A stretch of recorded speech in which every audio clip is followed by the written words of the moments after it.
Madam Ambassador, today the news announced that in the country of Burkina Faso is one of these Sahel countries just south of the Sahara, where there's, as the ambassador said, there have been terrorist attacks, terrorists coming down from Libya.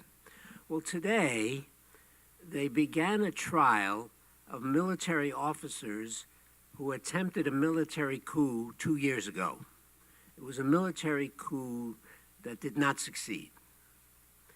So the question I have for you, Madam Ambassador, is are military coups finally over in Africa? I can tell you, based on the African Union, yes, the military coups are over. For some of you, I'll take you back to the situation in Zimbabwe. The reason that was not officially a coup, the consequences of having a coup is immediate you'll be expelled from the AU. Many other consequences, even to the US government. So we no longer tolerate coups under no circumstances. Absolutely not. Well, that's good news. That's very good news. Madam Ambassador, you mentioned... Point is well taken, and like I mentioned earlier, we are actually seeing a change in the attitude.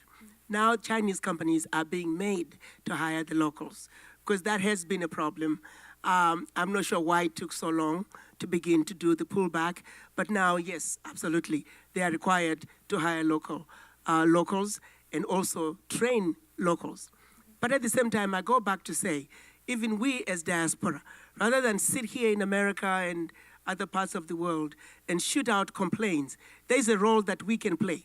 But because we are not coming together as Africans, individually, we are groups of people who are sending, I think formally, anywhere from $50 to $60 billion into Africa.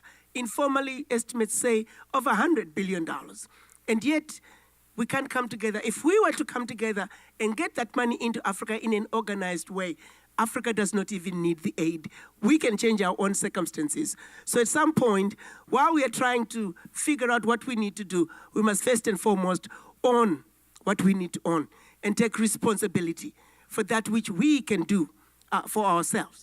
So for that one, my sister, I'll take it back to you to say, rather than complain about the Chinese, what have you done for Africa? Thank you.